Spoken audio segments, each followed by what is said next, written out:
today we're doing a PowerPoint on safety considerations and environmental issues. My name is BenBrannan. My name is Mitchell. My name is Knowles. And my name is Bentley. And the first slide is the risks that are being assessed for orienteering. So there's a list of risks, including uneven surfaces, slopes and steps, slippery surfaces, tree roots and branches, walls that can be climbed, litter, for example needles or glass, cliffs or crags, traffic, example road crossings, mine shafts or caves. There's a variety of things that we can do to reduce most of these risks. A thorough check could be done before the activity starts, removing all objects that could potentially cause harm, so litter, and explain to various participants about traffic that could potentially get in the way of the orienteering course. And there's a risk assessment table there which shows you the procedures that can take place. There's another one for rock climbing, which is Dylan's going to explain. In rock climbing, the risks which have to be assessed before the activity is taking place is the rock fall, the heights, the fault equipment, which is easy to just check, and a faulty belay, not doing its job right. But to reduce these risks, participants will just have to have a good amount of experience really, and know something is safe, and when it is not safe to do the activity, obviously just say we're not going to do it if it's possible. And this is also just the hazards and the use, like this is the effects and the probability of happening, and obviously if it's lower down here then it means that it's been the procedures have been taken correctly. So the next one is abseiling, which Josh is going to talk about. Different risk assessments would be if an instructor falls while participants climbing, abseiling too rapidly, faulty equipment and pendulums. To reduce these risks, safety procedures will be put in place. These will include checking equipment before use or making sure that the environment was safe to participate. And again, there's a table to show different procedures you take. For example, if the instructor falls, the hazard will be collision. How to put procedures in place to stop that happening, make sure the equipment is functioning correctly and secure, and then it's less likely to happen. And then the rest is going to do okay. These are all the risks that have been assessed before taking part in the activity. It's like basically faulty equipment, slipping and falling, weather, caught in a cave. To reduce these risks, safety procedures will be put in place. This activity this will include checking equipment before use or making sure that the environment will safe participate in the activity. And you can see the risk assessment table where it shows all hazards and procedures to go through. These are environmental considerations including flora, fauna and wildlife. There's a definition of flora, fauna and wildlife there at the top. And when participating in the 4 activities that we've selected, 3 of the above would have to be respected and remain the same state as which the participants found them in. This can be ensured by leaving the environment the same way they found it and not damaging any of the facilities they are using. By, for example, leaving litter, causing damage to any of the structures that they're using, for example rock climbing.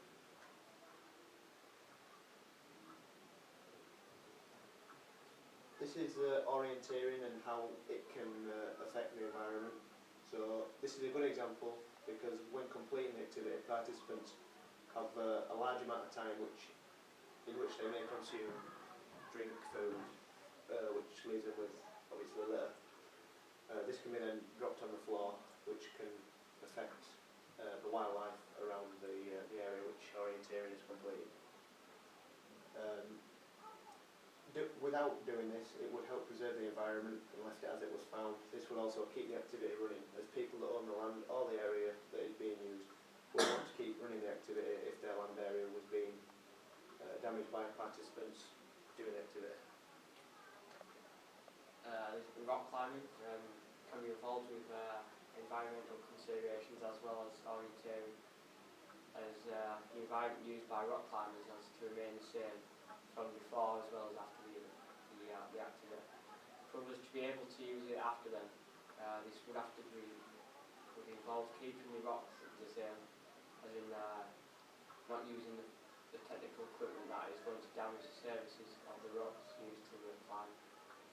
Dropping any litter which could damage the environment, surroundings and the rock climbing area, as it could damage also the wildlife and the effects of the rocks themselves. A good example is in Malham Cove, as there is some peregrine falcons which are nesting as a protected species of, so obviously if there's any climbers who disturb them, then the owners will it can prevent tourism altogether, not just the climb.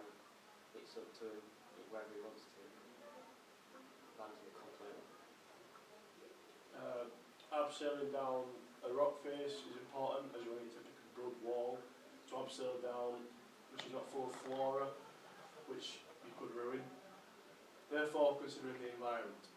Also, while setting up equipment to begin with, make sure that no rock faces are damaged along with plantation. Also, make sure that there are no birds nests surrounding the area of which you're about to abseil. Once the activity has been finished, make sure that everything that was there when you arrived, so that was not there when you arrived, is not there when you leave, so all the equipment is taken down and brought back. Caving can be involved with environmental considerations, as the environment in which participants enter the cave has to remain the same or very similar. Dropping litter can affect the caves on the inside, and participants may slip on any inanimate objects and potentially fall and cause injury to themselves or the inside of the cave. Fauna inside the cave could also be affected by this, as it may disturb their habitat, nesting places in which they breed. If this were to get severe enough, breeding could stop and the animals could eventually be forced out of their habitat. That's the point. Got any questions on this part? Yep, certainly. Who's the orienteering expert? Ben, right. So, first question about orienteering. On your risk assessment, Yeah. I'd say there was one big thing that you missed out. What would you say the biggest risk was sending a group out orienteering? Not giving them a map. You could not give them a map. That would be quite a big risk, but then they wouldn't really be orienteering. So, what was the biggest risk we took with you lot on Tuesday? Not being with us. We wasn't with you, so if you got Lost. lost, what would have happened? Mobile numbers. You have to have some procedure in place for getting lost. And getting lost, I don't think, appears on your risk assessment. No. Yeah. We also talked about boundaries on the map, didn't we? About if you crossed into fields and things like that. Gardens. Yeah, and gardens. So basically, anywhere that wasn't woodland. Right. Environmental considerations. Just give me a few environmental considerations for rock climbing, again, that might have applied. So, for instance, yesterday, what was the biggest environmental consideration yesterday? As in us going, or in general? In general, while we were there. What was the problem with yesterday? Freezing. It was freezing. So what's an environmental consideration then? If it's, what makes it freezing? Correct. The weather. That's what we're looking for. Yeah, so, we need to check the weather forecast before we go. Dave and myself knew it was going to be freezing. We tried to warn you like it was going to be freezing. Yeah. We're going to caving now. Have a look, Ross. Big environmental consideration for caving. Why was we a bit wary about going caving? Weather again. What sort of weather this time? Rain.